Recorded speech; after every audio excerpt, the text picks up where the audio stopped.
to be honest with you. Never has an old woman had such a day. Oy vey, the day that I have had.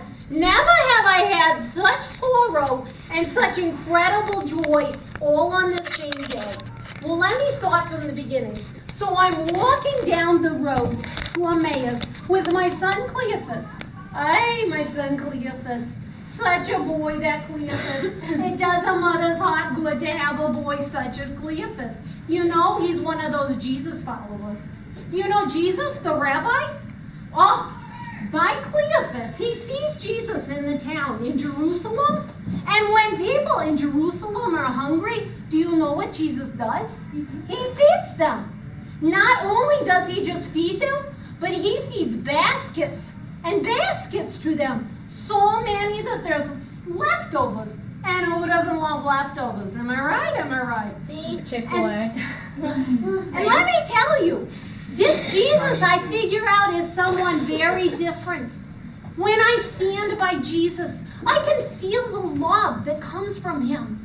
He's an incredible rabbi. There was this boy. He was born blind. I mean, you know, every parent hopes for a baby that's just perfect. But some of them, their eyes, they not work so good. This was one of those. This boy, he could not see. It's a parent's suffering. But they put up with it. And he grew to be a man. And he thought he would be blind all the rest of his life. But Jesus, he sees the man. And he reaches down into the dirt and spits. And he wipes it in this man's eyes. And I'm thinking, who does such a thing to another person? But that man, he can see. As soon as the touch of Jesus reaches his eyes, the man can see. Who wouldn't follow such a man? And I haven't even told you about the lepers. I myself, I'm not going to touch a leper. I'm just honest. I'm not going to touch a leper. Jesus, not only did he touch the lepers, but he heals them. Their skin is as clear as mine and yours. He heals them. Who wouldn't follow such a man? He is so filled with love. Never has he done anything but care for people and treat them lovingly. Everyone follows him. Everyone is amazed by him, except those Romans. Those Romans, they took my Jesus and they put him up on one of their crosses and they left him there and he died.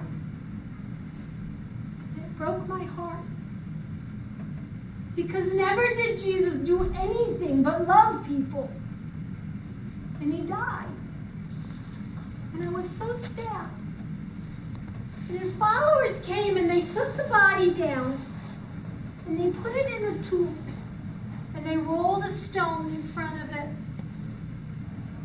And we were that kind of heartache that you just can't get over. That just deep kind of sad that just hurts inside. So we went to the upper room.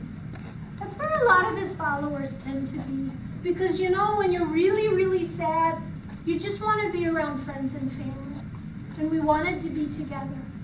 I tried to cheer the boys up. I made a brisket. Nobody touched it. I tried to start up a little game of canasta. Who doesn't love a nice hand of canasta? Bring a little joy to the situation. Nobody would have a hand. Everyone was so sad. They were just heartbroken. And then we start thinking, those Romans would do that to Jesus? What would they do to us? And I turned to Cleopas and I said, perhaps Jerusalem is no longer the town for us. Perhaps we should hit the road back home to Emmaus. So we hit the road to Emmaus and we were walking. 2 days walk to Emmaus. Ay, these old feet. If I could tell you about the bunions I have and the suffering. The heat and the walking. It was difficult for these old bones. But I gotta be honest, my people, we suffer. We suffer, it's what we do. Me, myself, I suffer in silence. It's who I am. It's who I am.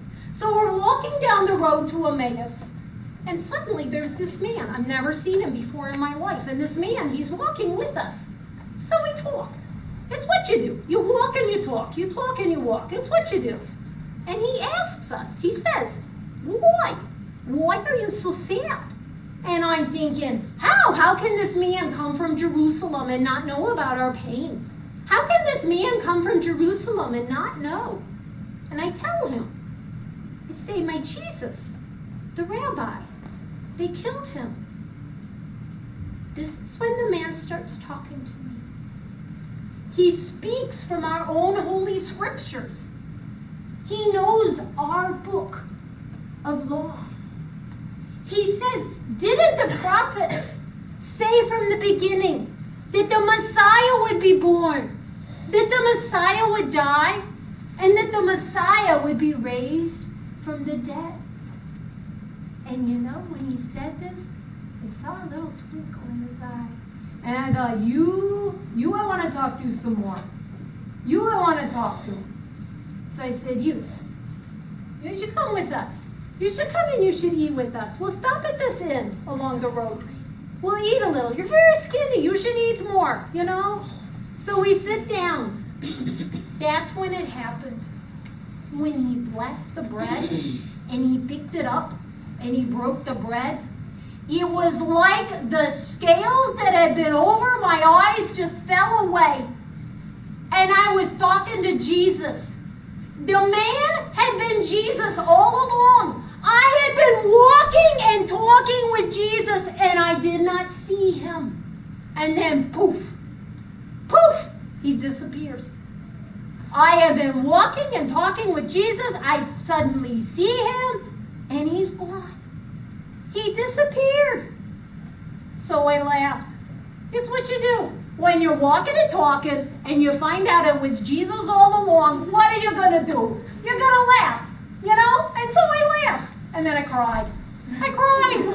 I was so verklempt that this man, who I thought was dead in the grave, my Jesus who I loved and I thought was gone forever, he's alive.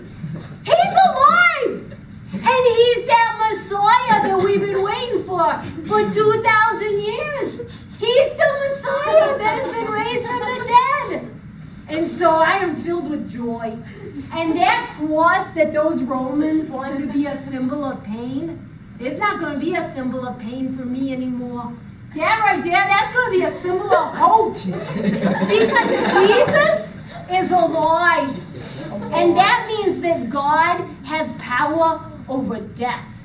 God has power to bring life to anything, to me, to you, that there is nothing in this world that my God cannot redeem. And so we're going to celebrate. So you're going to get up.